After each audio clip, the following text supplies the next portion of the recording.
Hi everyone. What I'm doing tonight is changing the flapper on a toilet. If you own a house for any length of time, this is something you'll eventually need to do. I first want to point out there's a wall light just behind me. It's going to make some weird shadows while I'm filming this. I just want to apologize up front. Let me show you what I've purchased to replace the flapper. It's this model here. So I've purchased a higher end kit for the flapper on the toilet. What it has is an O-ring that's shown right here. It's made of hard plastic. It is what the flapper seals against. So it kind of goes like this. So the O-ring provides a flat, even surface for the flapper to open and close against. And this is instead of what's happened to Niagara Falls over several decades, where the water's caused erosion and the edge of Niagara Falls has moved back a little bit and a little bit more each year. The O-ring protects the porcelain that the toilet's made out of. Now, it's not going to matter in the short term. Where this is going to come into play, is 10 or 15 years, where you wouldn't typically remove a toilet really unless the bowl cracked, the tank cracked, or if you need a more vertical height. And I want to show you something. So this was just out of view of the camera. This is a raised toilet seat. I'll get a better picture of it when I put the video together. So that's mine. That's the temporary solution to raise the toilet up 3.5 inches. The idea is that the hip angle is at a right angle instead of being at a slight incline, and you want to avoid that incline when you're doing a hip replacement surgery. On the toilet I normally use, there's a piece of plastic at the bottom. This is a picture of it. It's called a toilevator. So it's a platform that the toilet sits on, so it raises the toilet up those 3.5 inches. The benefit is when you have a physical disability, in the long term, a toilevator is easier to clean the toilet and around the seat. For someone that's a healthy adult that's having a hip replacement but expected to recover normally, a raised toilet seat works just well, and there's nothing wrong with it. Within a few dollars, they're typically cost the same between the two of them, but long term, if you're in my situation, a toilevator would make your life a lot easier, not hard to install, and I would definitely recommend it. I know I've got off topic, but these videos are about my life and I really want to help people more than just changing a flapper. So the first thing that I would do, and I've already done it before I started filming, was taking the stuff that was on the toilet tank and setting it off to the side. For example, I've got a jug of vinegar. I use a male urinal in the night because of the risk of falling. So I want to have vinegar easily accessible to sterilize the urinal when it's morning again. So I've got a tub, I've got that there. There's not a cupboard on this particular area of my house. I've got Comet, and there's the traditional toilet bowl cleaner here too. And there's the one for the bathroom. So I just moved them off to the side before I started filming. So your step one, honestly, if you look at the back, that's got the steps on it. The practical part, if you're wondering how to do this, the first part starts with turning off the bathroom toilet water and emptying the tank of water. Now for a new house, there should be a shut-off valve right at the toilet. In an older house, there might be one that's for the bathroom. And if we're going back several decades, unfortunately, you might have to shut the water off for the entire house while you do this process. If that's the case, take a look at installing a shutoff valve at the same time. I'll point out what they are in case you don't know. So this right here, this upper part, is the shutoff valve. This is the water supply line coming through the floor. Yours may come through the wall. It depends on how your house is built or retrofitted for plumbing. This pipe might be copper. In newer homes, we've gone to, it's called PEX plumbing, where the water's in hoses. This, just for the record, this style of hose is more resilient in cold environments and has more resistance to cracking than copper plumbing has. Now, of course, if it's an older home, you don't want to run water supply lines on an outside wall, which this wall right here is. And that's why it's coming through the floor on this side of the vapor barrier. So turning these off, there's a few different styles. Okay, and one more squeeze, there we go. Okay, so the water's off. Okay, so the next step is to flush the toilet, and you want to sit here and hold the flush button down so that all the water drains or the tank. We need this empty.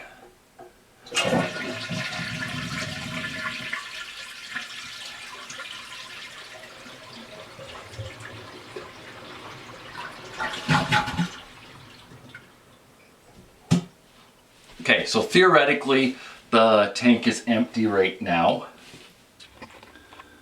Okay, so your next step is to remove the lid of the toilet. Now, this lid is able to crack the same as if you dropped a plate on the floor. So what you'd want to do is when you lift it off, you'd ideally want to put it on, a package of new toilet paper, or if you've got a box of Kleenex around. Failing that, if you've just had an Amazon delivery, putting it on cardboard or somewhere like your winter coat that will protect it from cracking. Now, you're going to immediately see the mess that is basically everyone's toilet. Okay, so for me to work here, that's about the angle that I need the camera on. So this rusty water, it's what happens in toilets that are, in use. It's just what happens. It's no reflection of the homeowner. The next step is to remove the flapper. Now I'm just putting on a pair of medical gloves. So when these have been in the water for several years, they begin to break down. It's just what happens. So I would suggest covering your hands. You don't have to have medical gloves. You could use like a grocery bag, like a one-time use bag, or the plastic that toilet paper comes wrapped in. So you want to disconnect it. Most of the time there's going to be a chain. On this particular model, it's just rubber. So you want to pull it out so it's free. Then the next step is to remove the water supply line coming from the fill valve. That's this guy. And just sort of get it out of the way. And then these seat just over the edge. Okay, and I did want to point out just before I get rid of this, these might not be white. Yours could be black. That's quite common. There is a model that's a red silicone. These ones that are white and red silicone have a longer service life than the black ones. I've had this actually it's going on 15 years. It has served me well. The black models tend to last 5 to 6 years. So you're spending about $3, $4 more for, a decade more service. Of course, that's depending on your water quality where you live. And you want to have a plan for where this is going to go when you get it out of the toilet. So because it's wet, I'm putting it on a Kleenex and just going to set it on the floor for now. For the black kind, wherever you touch is going to turn that black plastic. And you basically need to have a plastic surface for it to sit on. Now, even though you flush the toilet, there's still a little bit of water left in here, about an inch. So we need to help it go away. So we want to throw it in the hole. And what I'm doing is just taking a sponge, and what this hole is where the water goes when you flush. So I'm just sending it into the toilet bowl, and then it'll ultimately go down the drain, and it's easy, and it's not extra effort. And you'll see by doing this, I'm getting the bottom of the toilet cleaned up. Now, after a certain point, sort of swishing the water around like this, it's not as effective. So at that point, what you do is take your sponge and squeeze it over the hole. And it's going to take a bit of time, but it'll work. There are, of course, larger sponges that are available. I was fashioning this repair for someone who doesn't know a lot, so I've got just a kitchen sponge that won't be used in the kitchen anymore. And you'll just sit here, and do this. There's probably 30 or 40 ring outs that I need to do that I don't think you really need to see me go through the motions of. Okay, so I've got the water mostly out of here. There's a little bit of a puddle on this left side, but it's in and around, or it's gone in and around here.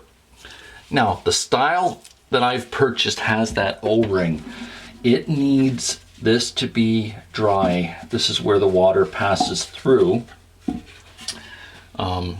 So you'll see that I've got that wiped once, and I'm just going to do it a second time. Okay. There we go. Okay, so that'll be good. Okay.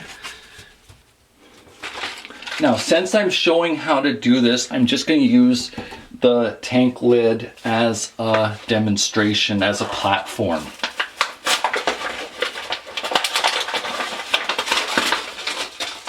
Okay, so you need the O, and so this is the tube of silicone that the manufacturers provided. So you want to remove the lid. Now, that's got a aluminum seal just at the end, and that's the point to prick it. So you go like this, and you've punctured it. There we go.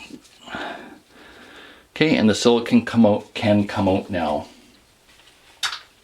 So you just fill this piece up with silicone. Oh, wow, that popped. Okay, with silicone in between there. And this will partly block the water, but silicone is a type of adhesive. Sorry, I should say block the water from going down the drain from underneath. Silicone is also an adhesive, and it will sort of glue it semi-permanently to the toilet. Now, I know that this is a right proper mess. So what you could use is a coffee stir stick. You could use a screwdriver, You could use a razor blade. You know, I've got one of these just handy, and I'm just going to use that to level the silicone. So I just want to basically fill the void in there with it. Okay, here we go. Now there is a certain amount of stink with silicone, and I would suggest doing this with the bathroom exhaust fan turned on.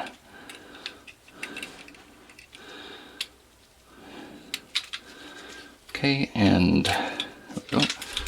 Okay, and I wouldn't recommend touching the silicone without something protecting your skin. Okay, so that's filled in now, and I've just leveled it. So I'm just going to remove the lid again. So this needs to go and be seated into place. So silicone face down, and it sits here. Push it into place, and then you need to clean any silicone off the top. The top needs to be able to have a flat seal for the flapper. The flapper, of course, is going to go on the inside, right in that hole right there. So this silicone needs 15 minutes to begin the cure process. I'll continue the installation of the flapper once this has happened. Welcome back. So the last step is putting the flapper so that it fills the hole right there. Now this is an easy process. There's these two little holes. There's one there and one there. And there's little clips. It's hard to see, but there's one right there where my finger's pointing at, then on the other side here.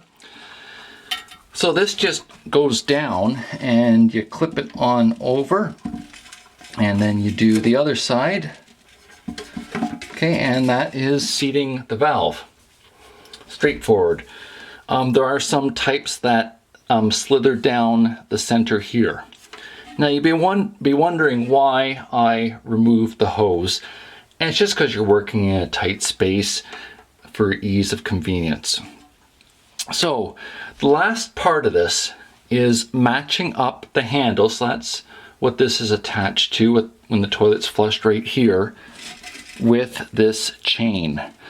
So what we want to do is have the chain basically match up with it. So I'm going to have to remove this little hook, and on this one looks about like the third one in is what it needs. So I'll just give it a try. So I'm just slipping it back over top.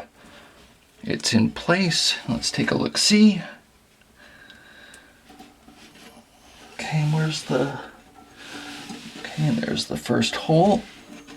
There we go. Okay, and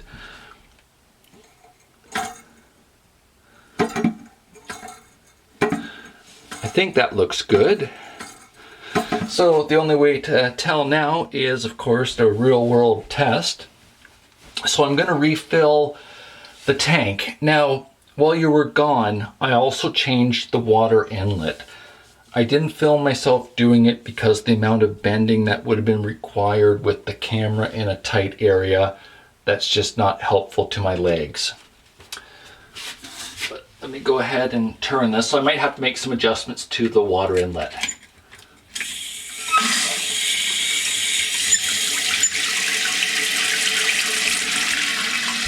I'm just going to move this hose just up. Whoa, that was swift.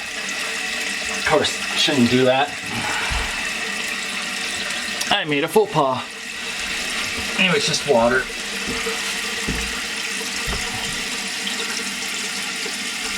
Yeah. Oh, and remember not to do that next time. Gosh, I don't change these on a regular basis, or I probably wouldn't have squirted the wall just now with water. Thankfully, it is just water.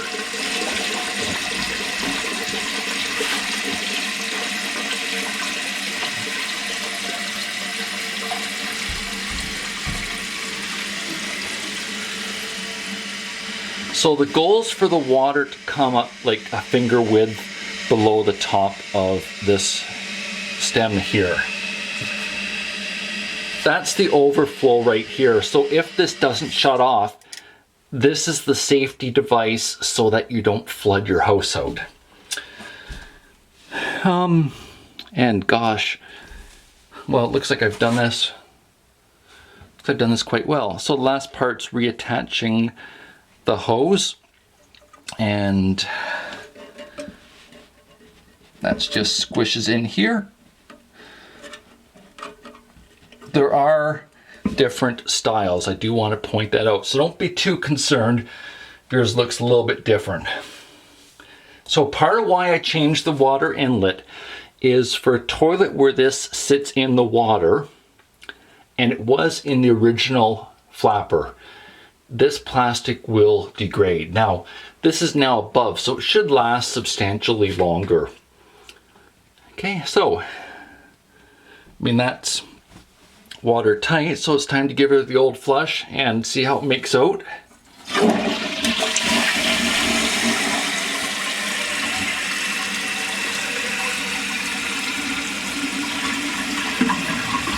Okay, and that has worked.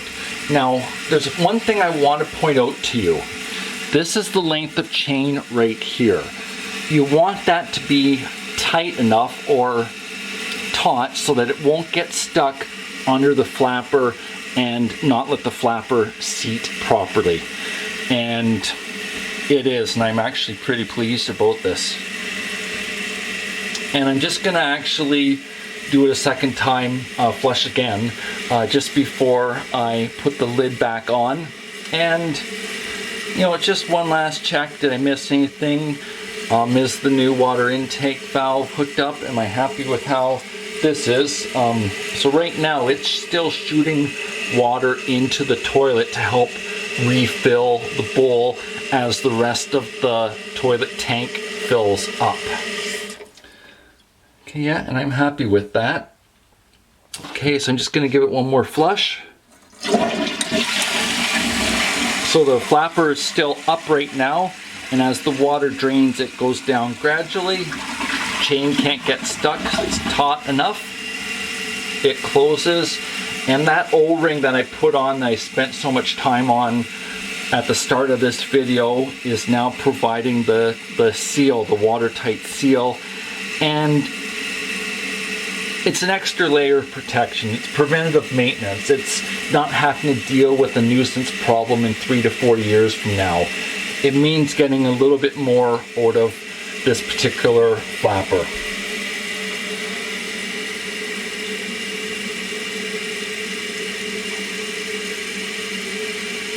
And I'm happy with how this has gone. This, just for the record, this is just a universal infill.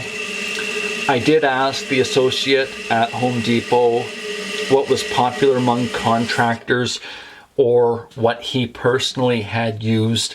So I was getting what was sort of getting back to the store as positive feedback, because the associates at the store over time would build relationships with the contractor.